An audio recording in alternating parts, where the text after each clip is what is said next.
Mesdames et messieurs, bonjour, merci de nous rejoindre dans Parlons Gouvernance, l'émission qui vous permet donc de vous informer, d'avoir des explications sur des thématiques. Bonjour Agapit Napoléon Maforican. Bonjour Angèle, bonjour à tous nos téléspectateurs. Alors nous continuons avec notre thématique en débat depuis le lundi. Il s'agit de la démocratie. Hier, je vous disais que je vais vous demander pourquoi on ne choisit pas un seul modèle pour tout le monde, pour qu'on sache quand quelqu'un s'égare, on va le ramener à l'ordre. Parce qu'il n'y a pas de, parce que l'homme n'est pas seul. Enfin, parce que l'homme est unique en son genre, je veux dire. Parce que les idées sont mouvantes, donc sont dynamiques. Et une même théorie peut être managée de plusieurs manières. Donc il y a les aménagements. Je ne voulais pas de mots de scrutin, rien que ça. Donc on n'a pas de, je ne vous ai pas de scrutin de liste majoritaire aux États-Unis, à la proportionnelle au Bénin en Allemagne, par exemple. Au Bénin, comme en Allemagne, c'est à la proportionnelle. Parfois, il y a le scrutin uninominal à un tour, ou le scrutin uninominal à 2 tours. Il y a le scrutin uninominal à 3 tours. Donc, il y a plusieurs modèles de scrutin qui permettent, c'est la manière dont on élit. C'est ça, la manière dont on élit. Et tout le système partit de la manière dont on élit. En 91, nous sommes allés aux législatives avec les anciens départements comme circonscription administrative. Ça veut dire quoi? L'Ouémé, qui avait l'Ouémé plateau, l'Atlantique qui était Atlantique littoral, et les collines qui étaient les collines, les sous-collines, tout ça c'était un même bloc. Donc on avait 6. Et c'était quand même, regardez, l'électeur élit son député. Par exemple, dans l'Ouémé, tu vas élire Bobert, Ouere, Ketou, Bonou, Adjoun, Semekpodi, Soava, tout ce monde-là élit ensemble. Et c'est là, quand on fait le calcul, on fait la sommation, ce qu'on appelle donc, on fait le dépouillement, hein, on fait le décompte, mais il faut attendre que toutes les circonscriptions électorales que toutes que tous les centres de bureaux de vote. et centres de vote rendent leurs documents pour qu'on calcule au niveau départemental les résultats, c'est-à-dire le nombre de votants, le nombre d'inscrits, le nombre de votants, les bulletins nuls, les suffrages valablement exprimés, et qu'on commence maintenant par décliner. Alors, on définit le quotient électoral, et on commence par faire le décompte de la répartition des sièges. Si bien que celui qui a voté pour la liste A, Awere, fait élire la tête de liste qui lui vient de Soava. Oui, déjà que celui qui a voté pour moi inscrit en 3e position, et étant Tadjara par exemple ou d'Avrankou, en 3e position de la liste B, je fais campagne jusqu'à Soava, jusqu'à Bonou et autres. Et celui qui vote pour moi fait élire simplement la tête de liste de mon parti. Alors que c'est moi qui fais ma campagne. C'est le niveau le plus large. Et c'est ça qu'on a accepté, on a gagné. Et en 1995, on a essayé d'élargir en 24 circonscriptions électorales.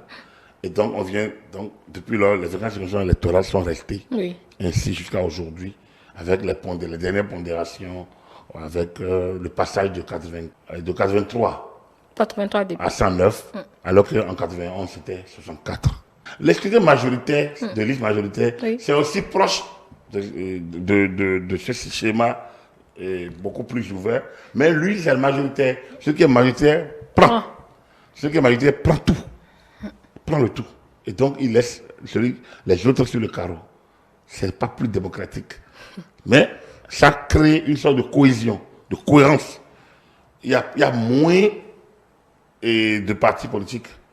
Donc, il y a moins d'embrouilles, moins de crises. C'est un système qu'on choisit pour perpétuer les grands partis, pour fédérer les grands partis. Pour fédérer les grands partis. L'ancrage, en fait. L'ancrage, exactement. Et quand vous regardez l'histoire des États-Unis, avec 2 grands partis, en dehors de ces partis, il y a plein de courants. Qu'on ne connaît même pas. Énormément de courants, oui, c'est à l'interne. Mais ces courants participent à l'enrichissement et à la consolidation des grands partis. Parce que le courant que moi j'ai créé dans mon État ou dans mon canton est de type est proche de la républicain ou proche des démocrates. Oui. Et après, je suis obligé de m'entendre. De temps en temps, quelques gens qui ont un peu de moyens, ils font ce seul. Mais aucun n'est encore plus. Quand les Michael Dukakis, dans les années 80, ont tenté, mais aujourd'hui, on ne sait pas. Les gens préfèrent se ranger entre les deux parce qu'ils n'arrivent pas à s'en sortir. Donc voilà. À l'antipode de ce système, il y a les systèmes. Et dans les travers du système de mode de système majoritaire, il y a ce qu'on appelle le gerrymandering, celui qui a inventé ce système, qui est que non seulement on crée des circonscriptions électorales, qui sont des problèmes déjà, parce que aucun découpage n'est sain. Aucun découpage n'est sain. Parce que quand on parle de circonscription de liste majoritaire, de liste, c'est les circonscriptions électorales. Je vous l'ai dit, en 91, c'était les départements. Après, on a divisé les départements en 4. On a divisé les départements en 4 pour avoir les 24 circonscriptions électorales que de l'avant. Vous comprenez? On a tout simplement découpé chaque département en 4. Et aujourd'hui, on peut dire que c'est en 2. Depuis 1998, quand on est passé à 12 départements, on peut dire que c'est en 2 départements. Donc, on a 24. Mais c'est pas si facile. Avant, le gars, on peut avoir une circonscription électorale Porto Novo, Abomey, Kandi, Lalo. Mélangé comme ça. Mélangé. C'est un découpage arbitraire, fantaisiste, mais avec une idée noyer le fief de l'autre. Ou porter le sien. Pour porter le sien. Donc, là où je sais que je suis fort, l'autre est faible, je suis fort. Si je sais qu'au niveau national, l'autre est plus fort que moi, je noie ces circoncisions dans les poches. Je les transforme en poches que j'insère dans les miennes, dans les circoncisions, pour que, in fine, dans une circoncision électorale, il ne soit jamais majoritaire. Donc, je fais en sorte que lui ne soit jamais majoritaire dans une circoncision. Et donc, je ramasse pratiquement tout. Alors qu'au niveau national, si on somme, c'est lui qui est majoritaire. Au niveau national, mais au niveau circonscription électorale, il ne l'est pas. C'est un système pervers dont le Dahomey a connu, que le Dahomey a connu en 58 ou 59 et qui est encore en vogue dans certains pays. Aujourd'hui, heureusement, au Bénin, on a essayé de l'éviter autant que faire se peut, surtout depuis 90, et ça, c'est à notre actif. L'autre système clivant, c'est l'union nominale. Là, ça met aux prises des individus. Et ça, c'est la lutte fratricide et autres. Non. Moi, je ne suis pas trop partisan de l'uninominalité. C'est brutal, c'est violent, c'est frontal aussi, et c'est clivant. C'est pas loin de la présidentielle, non? Non, c'est pas loin de la présidentielle, mais c'est plusieurs présidentielles. C'est la présidentielle au niveau communal. C'est-à-dire qu'à chaque commune, on dit, bon, voilà, aujourd'hui, maintenant, comme on a l'UP-LUBR, le FCBE, le démocrate, par exemple, on dit, bon, voilà, Angèle de l'UP contre Nestor de démocrate, contre Esther de FCBE. Et bon, voilà. Donc, chacun fait campagne. C'est fou, direct. Et donc, vos affiches partout. Donc, c'est votre présidentielle à vous, au niveau de la commune. C'est votre présidentielle à vous, au niveau de l'arrondissement. Et parfois, c'est fratricide. Et ça, j'avoue que c'est pas évident. Donc, le système de liste, c'est le moins mal possible. Mais il crée des frustrations lorsque quelqu'un n'est pas élu. Donc, voilà un peu.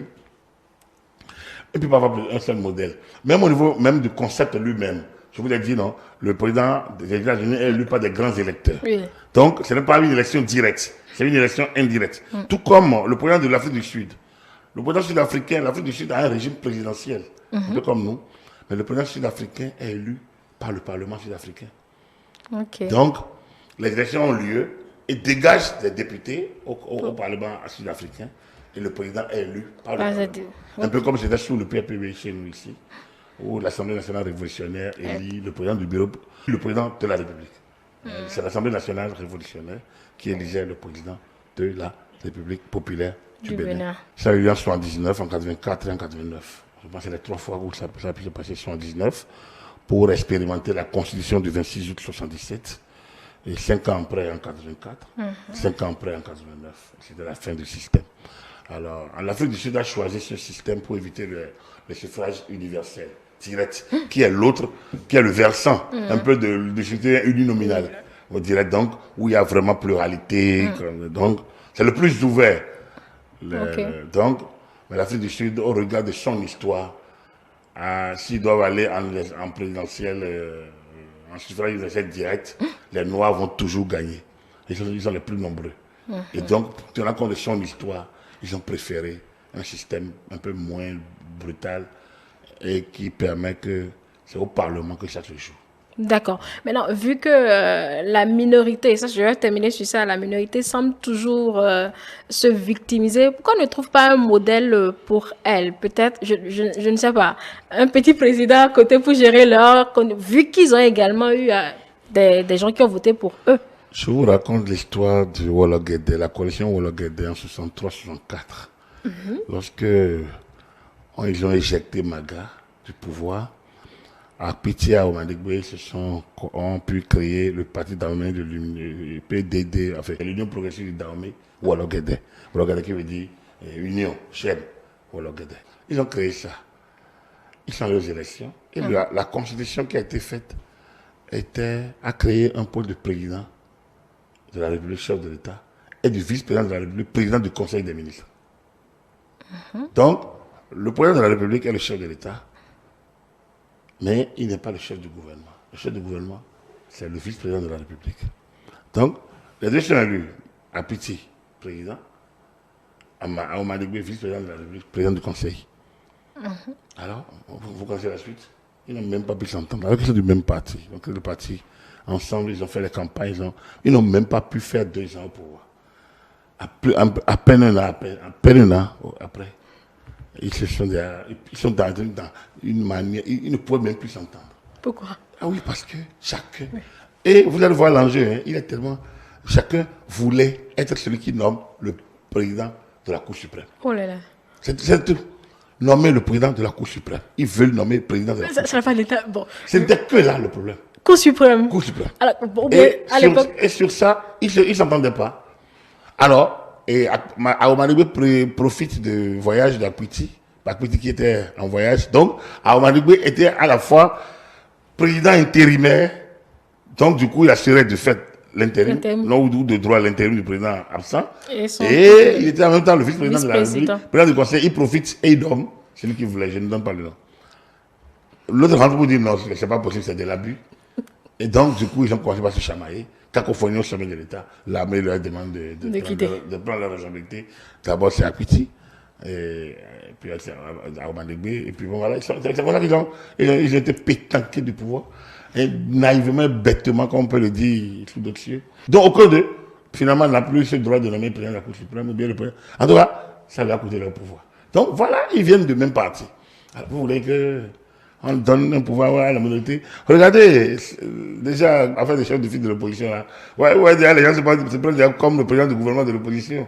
Hein? Donc, chacun pense que, donnez-lui un petit pouvoir, vous allez voir comment il va le transformer en un royaume. Parce que chacun, l'homme a un but du pouvoir, l'homme a envie d'en exercer.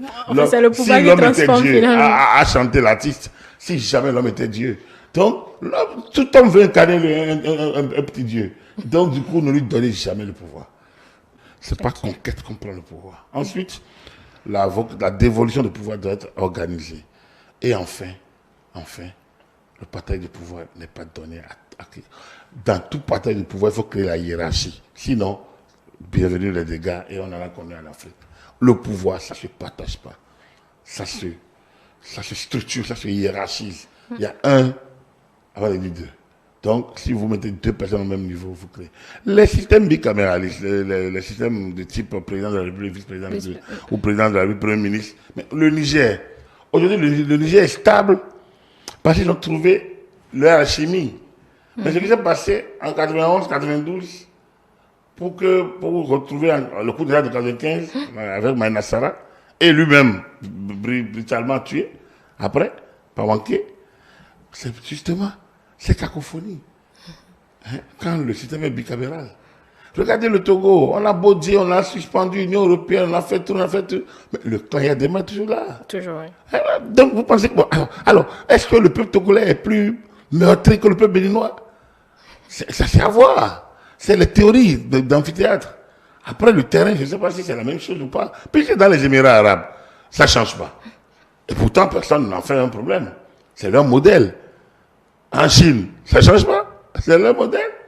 Et ça fonctionne, tout comme c'est le modèle américain. Pourquoi ce dossier ça a autant de problèmes? Où on a du mal à satisfaire cette minorité qui empoisonne finalement la tout. minorité n'a aucun problème, c'est la minorité troglodyte. C'est-à-dire d'intellos qui ne peuvent pas se contenter du fair play.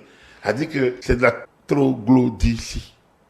C'est-à-dire on veut s'accaparer tout alors qu'on sait qu'on est en minorité. C'est une troglodytie.